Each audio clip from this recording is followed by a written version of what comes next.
Hey guys, welcome to this video by Intellipaat. Today we are going to be talking about data warehousing. Now, one of the most important aspects in data is data analysis. And for data analysis, we need data warehousing, especially when we have data coming in from multiple sources.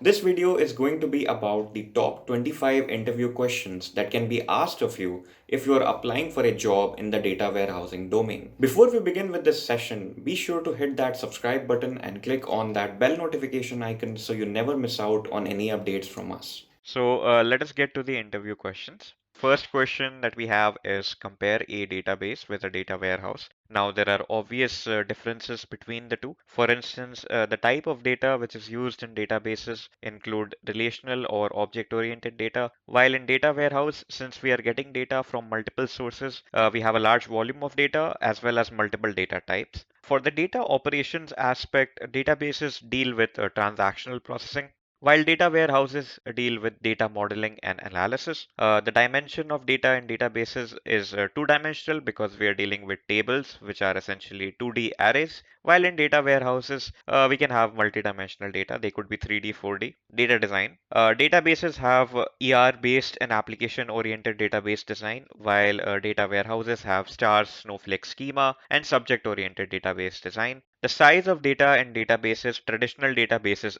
not big data databases, is small. Usually, in the maximum, they are in the gigabytes, while in data warehouses, they are in the terabytes. Functionality.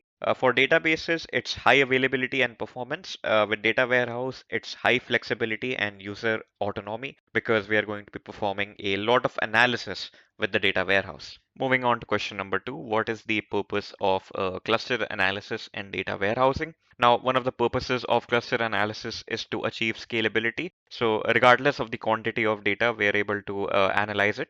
Ability to deal with different kinds of attributes. So no matter the data type of the attributes present in the dataset, we are able to deal with it. Discovery of clusters with attribute shape. High dimensionality, which means we can have multiple dimensions, more than 2D to be precise. Ability to deal with noise. So any inconsistencies in the data, we are able to deal with that, and interpretability. Moving on to question number three. What is the difference between agglomerative and divisive hierarchical clustering? So agglomerative hierarchical clustering method allows clusters to be read from bottom to top so that the program always reads from the subcomponent first and then moves to the parent in an upward direction, whereas divisive hierarchical clustering uses top to bottom approach in which the parent is visited first and then the child. An agglomerative hierarchical method, it consists of objects in which each object creates its own clusters, and these clusters are grouped together to form a larger cluster. It is also the process of continuous merging until all the single clusters are merged together into a complete big cluster that will consist of the objects of the child clusters. However, in divisive clustering, the parent cluster is divided into smaller clusters and it keeps on dividing until each cluster has a singular object to represent. Moving on to question number four. Explain the Chameleon method used in data warehousing. So, Chameleon is a methodology which is a hierarchical clustering algorithm that overcomes the limitations of the existing models and methods in data warehousing. This method operates on the sparse graph having nodes that represent data items and edges which represent the weights of the data items. This representation allows large data sets to be created and operated successfully. The method finds the clusters that are used in the dataset using the two-phase algorithm. The first phase consists of the graph partitioning that allows the clustering of the data items into larger number of subclusters.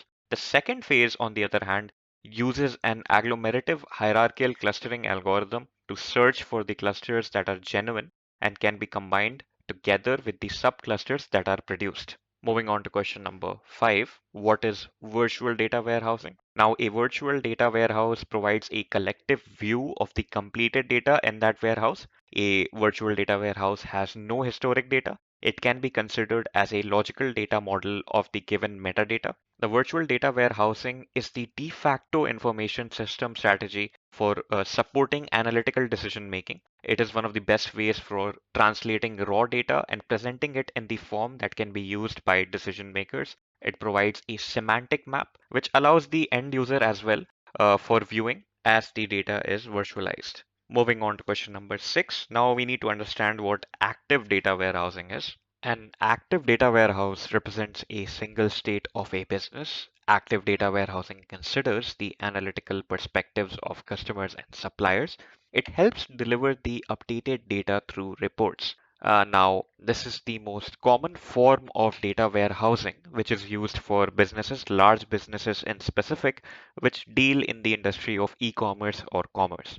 A form of a repository of captured transactional data is known as the active data warehousing. Using this concept, trends and patterns are found to be used for future decision making. So, based on the analytical results that you get from the data warehouse, you can perform further business decisions. Active data warehouse as a feature which can integrate the changes of data while scheduled cycles refresh. Enterprises utilize an active data warehouse in drawing the company's image in a very statistical manner. So everything essentially you get a combination of all the data that is present in various data sources, you combine it all together, and then you perform some analytics on it to get insights for further business decisions. What is a snapshot with reference to data warehouse? Now, snapshots are pretty common in software, especially in databases. So essentially, it is what the name suggests. Snapshot refers to the complete visualization of data at the time of extraction. It occupies less space and can be used to back up and restore data quickly. So you essentially snapshot a data warehouse when you want to create a backup of it. So using the data warehouse catalog, you're creating a report and the report will be generated as soon as you disconnect from the data warehouse. Number 8, what is XMLA? XMLA is XML for analysis, which can be used and considered as a standard for accessing data in the OLAP method, data mining, or data sources on the internet. It is the simple object access protocol.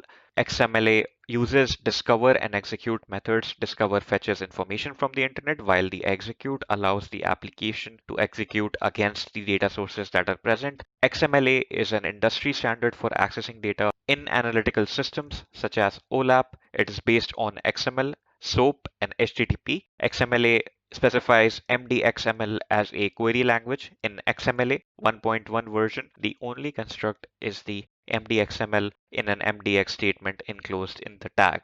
Moving on to question number 9, what is ODS? Now, ODS is the database which is designed to integrate data from multiple sources for additional operations of the data.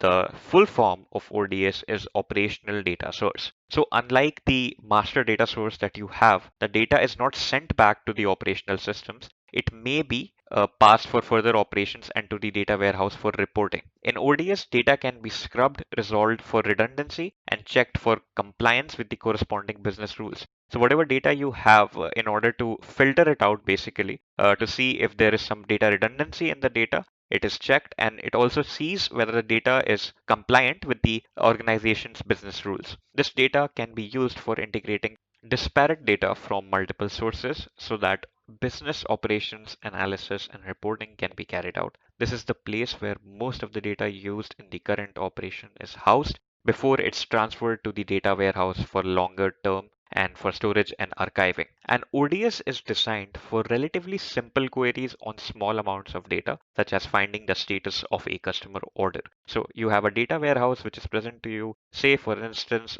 for a particular customer ticket, you need to find information with regards to a customer, then you can use the ODS rather than the complex queries on large amounts of data typical of the data warehouse. So you're not going to be running it on the entirety of the data, which will take a lot of time to find a single customer's details. You would rather use ODS for that matter. And ODS is similar to the short-term memory where it only stores very recent information. On the contrary, the data warehouse is more like a long-term memory storing relatively permanent information because you're creating a data warehouse for a permanent basis. What is the level of granularity of a fact table? A fact table is usually designed at a low level of granularity. This means that we need to find the lowest of information that can be stored in a fact table. For example, employee performance is a very high level of granularity. while employee performance daily and employee performance weekly can be considered as low levels of granularity because they are a much more frequently recorded data. The granularity is the lowest level of information stored in the fact table. The depth of the data level is known as granularity. In date dimension, the level could be year, month, quarter, period, week, and the day of granularity. So the day being the lowest level, the year being the highest level. The process consists of the following two steps: determining the dimensions that are to be included and determining the location to find the hierarchy of each dimension of that information. The above factors of determination will be resent as per the requirements. Moving on to question number 11. What is the difference between view and materialized view? Because the name suggests that now view simply means the rate table data representation that is provided with a view to access the data from its table that does not occupy space, and changes get affected in the corresponding tables. While in materialized view, pre-calculated data persists. It has physical data space occupation in the memory, and changes will not get affected in the corresponding tables.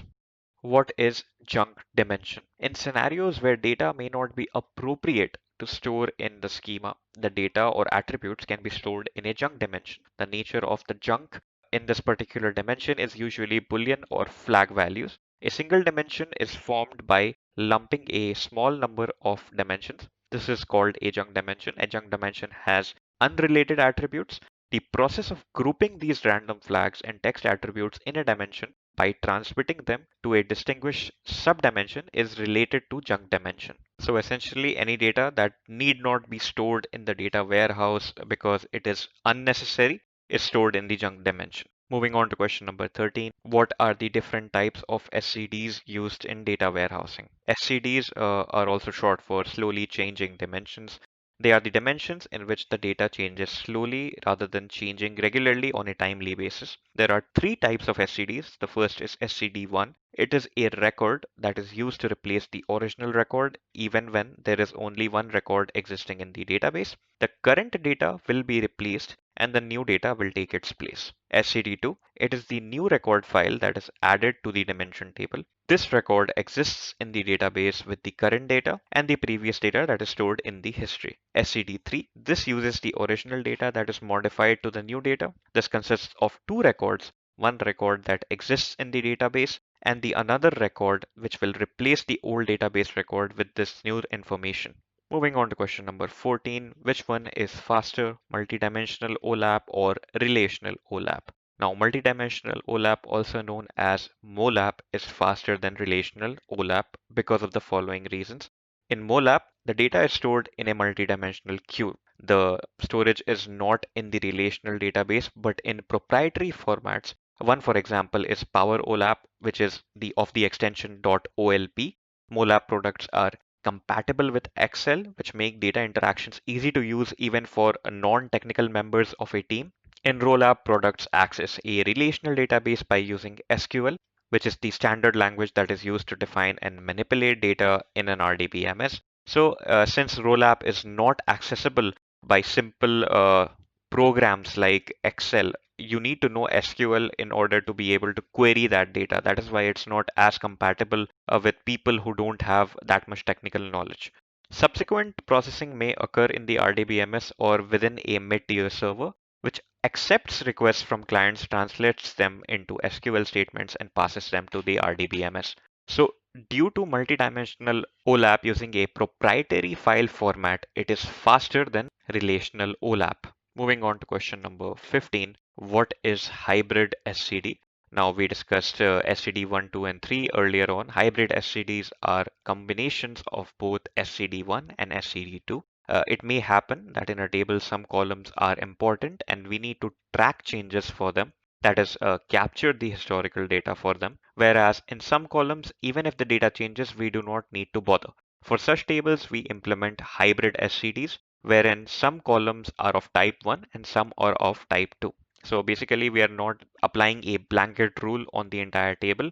We can customize on which particular columns we want to apply what rule. Moving on to question number 16. Why do we override the execute method in struts? So, as parts of the struts framework, we can develop the action servlets and the action form servlets and other servlet classes. In the action form class, we can develop validate method. This method can return action errors object, and in this method, we can write the validation code as well. If this method returns null or action errors with the size of 0, the web container will call execute as part of the action class. If it returns size greater than 0, it will call the execute method. It will rather execute the JSP servlet or the HTML file as the value for the input attribute is part of the attribute in the struts config XML file. Question number 17. What is VLDB? So VLDB stands for very large database, and it is a database that contains an extremely large number of tuples or rows or occupies an extremely large physical file system storage. 1 terabyte database would normally be considered as VLDB. Question number 18. How do you load the time dimension? So time dimensions are usually loaded by a program that loops through all possible dates appearing in the data. It is not unusual for 100 years to be represented in a time dimension with one row per day. Question number 19. What are conformed dimensions? So conformed dimensions are the dimensions which can be used across multiple data marts in combination with multiple fact tables. A conformed dimension is a dimension that has exactly the same meaning and contents when being referred from different fact tables. It can refer to multiple tables in multiple data marts within the same organization itself. Question number 20. What is the main difference between Inmon and Kimball philosophies of data warehousing? So these are two philosophies that we have in data warehousing. So in the Kimball philosophy, data warehousing is viewed as a constituency of data marts. So data marts are focused on delivering business objectives for departments in an organization, and the data warehouse is a conformed dimension of the data marts. Hence, a unified view of the enterprise can be obtained from the dimension modeling on a local departmental level. And in the Inman philosophy, we can create a data warehouse on a subject by subject area basis. Hence, the development of the data warehouse can start with the data from the online store. Other subject areas can be added to the data warehouse as their need arises. Point of sale or POS data can be added later if management decides that it is required. And if we can look at it on a sort of algorithmic basis, in the Kimball philosophy, we first go with data marts and then we combine it and we get our data warehouse. While with Inman philosophy, we first create our data warehouse and then we create our data marts. Question number 21. What is the difference between a data warehouse and a data mart? So we understood both of the philosophies in the previous slide. Let us now understand the actual difference between a data warehouse and a data mart. A data warehouse is a set of data isolated from operational systems. So it is basically away from the database itself. It is a view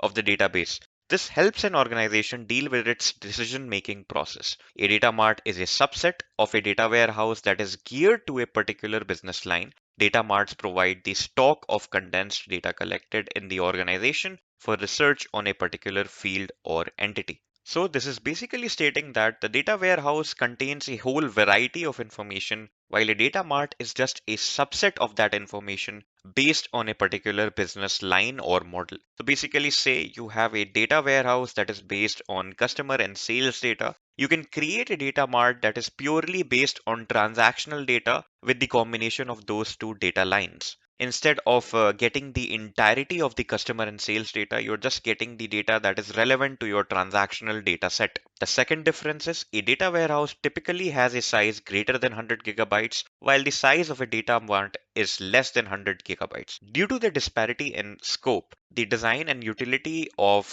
data marts are comparatively simpler. So naturally, since data marts are subsets of data warehouses, their size is less as well. Question number 22. Explain the ETL cycle's three-layer architecture. Now, as we all know, ETL stands for extraction, transformation, and loading. So there are three phases involved in it. So the first is the staging layer, and then we have the data integration layer, and then we have the access layer. So these are the three layers that are involved for the three specific phases in the ETL cycle. So in the staging layer, it is used for the data extraction. from various data structures of the source. In the data integration layer, data from the staging layer is transformed and transferred to the database using the integration layer. The data is arranged in hierarchical groups, often referred to as dimensions, facts, or aggregates. In a data warehousing system, the combination of facts and dimension tables is called a schema. So basically, once you have the data extracted in the staging layer, you're basically transforming it in the data integration layer. And finally, you have the access layer where the data is accessed and can be loaded for further analytics. Question number 23. What does data purging mean? So data purging, the name is quite straightforward. It is the process involving methods that can erase data permanently from the storage. Several techniques and strategies can be used for data purging. The process of data purging often contrasts with data deletion, so they are not the same. Deleting data is more on a temporary basis, while data purging permanently removes the data. This in turn frees up more storage and memory space which can be utilized for other purposes. The purging process allows us to archive data even if it is permanently removed from the main source, giving us an option to recover that data in case we purge it. The deleting process also permanently removes the data but does not necessarily involve keeping a backup. It generally involves insignificant amounts of data. Question number 24. What are the five main testing phases of a project? So the ETL test is performed in five stages, which are the following. The identification of data sources and requirements. So first, you will identify which data sources you want for your data warehouse and what is the requirement of the data warehouse and the analytical requirements that your organization needs. The acquisition of data, naturally, after identifying the data source, you will acquire that data, implementing business logic and dimensional modeling on that data, building and publishing that data, and the reports that you'll create out of the analytics that you perform. And finally, question number 25. What do you mean by the slice action? How many slice operated dimensions are used? So a slice operation is the filtration process in a data warehouse. It selects a specific dimension from a given cube and provides a new subcube. In the slice operation, only a single dimension is used. So basically, out of a multi-dimensional data warehouse, if you need a very specific dimension that you need for further analytics or processing, then you'll use the slice operation in that data warehouse. Now, that is it with the interview questions. We hope you liked the content. If you liked it, please be sure to give us a like. Thank you and goodbye from Intellipaat.